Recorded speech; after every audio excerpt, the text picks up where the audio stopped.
پاکستان کے اکابرین، صحافی حضرات، وکلا برادری، مختلف طبقہ فکر سے تعلق رکھنے والے ساتھیوں،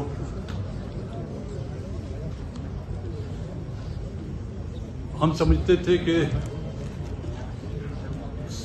سابقہ صرف ہم ایم این ایز یا وزراء یا سینیٹر یا ایم پیز رہتے ہیں، لیکن موجودہ دور حکومت میں یہ بھی بات سمجھ میں آئی کہ اینکر پرسن بھی سابقہ ہوتے ہیں۔ تو سابقہ ہمارے اینکر پرسنز، میں سب سے پہلے تحریک تحفظ آئین پاکستان کے تمام اکابرین کا شکر گزار ہوں، اور بالخصوص پی ٹی آئی اور وزیر اعلیٰ خیبر پختونخوا کی مہمان نوازی کا کہ 2 دن سے وہ ہماری خدمت کر رہے ہیں، اور آج ہمیں یہ موقع بھی دیا کہ ہم اپنے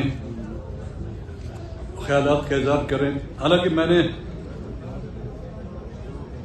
ساتھیوں کو کہا تھا کہ بڑے بڑے لوگوں کو آپ استثناء دیتے ہیں تو مجھے بھی آج باتوں سے استثناء دے دیں، میں صرف آپ لوگوں کی باتیں سنوں گا۔ اتنا طاقتور تو نہیں ہوں، نہ ہی میرے ہاتھ میں کوئی ڈنڈا ہے، نہ میرے ہاتھ میں کوئی بندوق ہے، کیونکہ میں سمجھتا ہوں میری باتیں پہلے بھی بہت سے لوگوں کو یا قوتوں کو پسند نہیں آتی تھی۔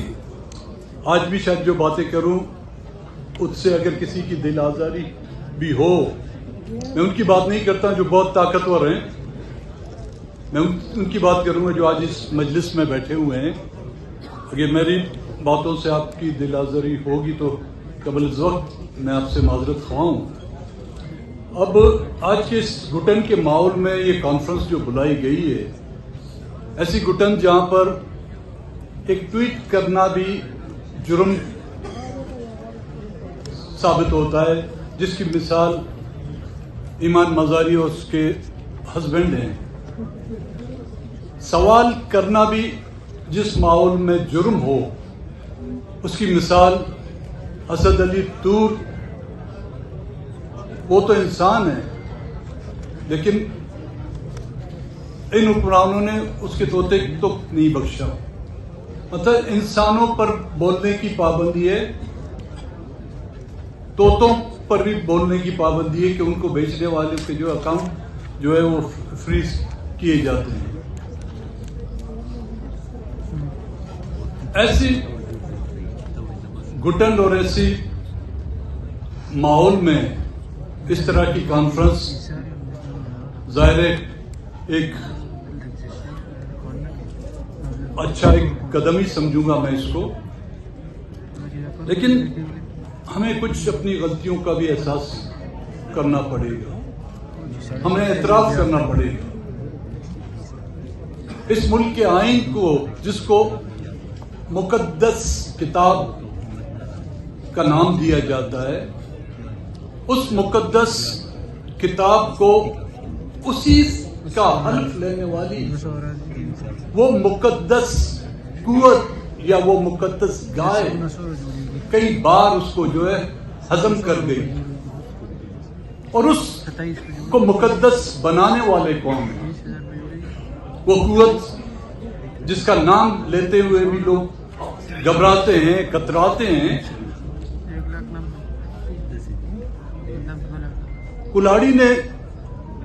کلاڑی سے درخت نے پوچھا کہ میرا گناہ کیا ہے،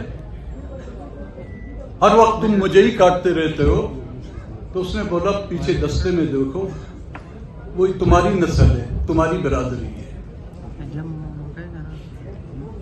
ہم انڈیویجلز کو ذمہ دار قرار دیتے ہیں۔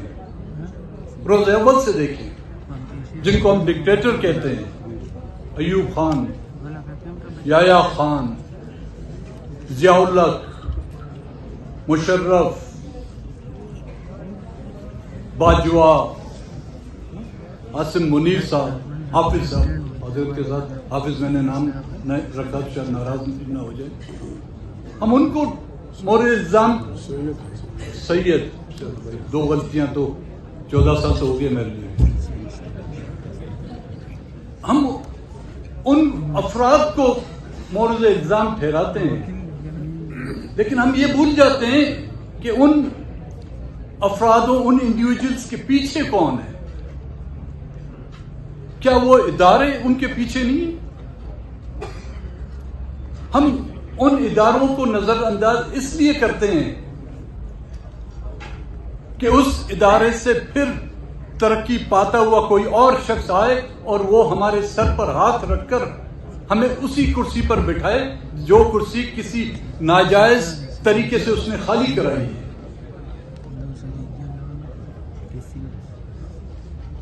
ایوب خان، ہم پیدائشی اسی دور میں ہوئے، اس کی اہمیت کے دور میں ہماری، اس کا نام لیتے ہوئے لوگ خوف کھاتے تھے۔ وہ صرف ایوب خان نہیں تھا، اس کے پیچھے وہ ریاستی قوت تھی۔ آج اسی ایوب خان کی جو اولادیں ہیں، عمر ایوب صاحب، اس کو ڈسکوالیفائی بھی کر دیا، اس کی جگہ پر کسی اپنے اور بندے کو لے آئے۔ وہ جنرل ضیاء الحق جو اسلامی نظام نافذ کرنا چاہتا تھا، مذہب کا استعمال کر کر اس قوم کا، اس ملک کا استحصال کیا گیا۔ جس مذہب کی بنیاد پر یہ ملک قائم ہوا، اس مذہب کو، اس دین کو، اس اسلام کو استعمال کرتے ہوئے انہی جنرلوں نے جو ہے نا اپنے انبار اور اپنی تجوریاں بھر دی۔ انہی جنرلوں نے اپنے ملک سے خواتین جو ہے نا ان ممالک میں جو ہے ڈالروں کے عوض ان کو بیچ ڈالا۔ جنرل مشرف کے ہمیں یاد ہے جو مکے لہراتا ہوا پوری قوم کو للکارتا تھا، لیکن جس دن اس کی وردی اتاری گئی اس کے بعد تو اس کی کوئی حیثیت نہیں رہی۔ کہنے کا مقصد یہ ہے کہ ہم انڈیویجولز کو مورد الزام نہ ٹھہرائیں، ہمیں اس مافیا کی طرف بھی انگلیاں اٹھانی پڑیں گی، اشارے کرنے پڑیں گے، جس کی بدولت مشرف جو ہے جنرل بنا، ایوب جو ہے جنرل ایوب بنا، یحییٰ جو ہے جنرل یحییٰ بنا، اور جنرل باجوہ جو ہے جنرل بنا۔ بلوچستان کی صورتحال سے پتہ نہیں آپ لوگ کتنے واقف ہوں گے نہ ہوں گے،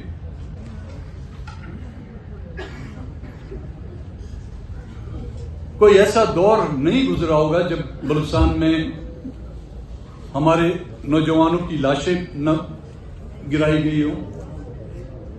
لوگ بلوچستان سے احتجاج کرتے کرتے اسلام آباد تک پہنچے، ان کی کوئی سنوائی نہیں ہوئی، ایک بار نہیں کئی بار۔ ایک بزرگ ماما قدیر کل اسی جد و جہد کرتے ہوئے کل اس کا انتقال ہو گیا۔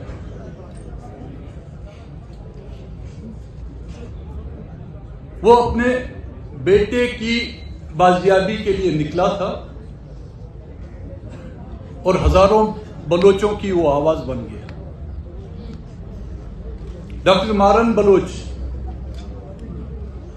اسی اسلام آباد کے، جس کو تمام ملک کا جو ہے دارالخلافہ یا کیپٹل کہتے ہیں، اس میں آئی تھی۔ نگراں حکومت، جس کو لوگ کیئر ٹیکر حکومت کہتے تھے، جس وقت ان کو نامینیٹ کیا گیا تھا، میں نے اسی دن کہا تھا it's not a caretaker, it's undertaker. اور اس نے اپنے عمل سے، اپنے کردار سے 8 فروری کو مینڈیٹ چوری کر کے یہ ثابت کر دیا کہ حقیقتاً وہ گورکھن، جس کو انڈرٹیکر کہتے ہیں، گورکھن ہی نکلا۔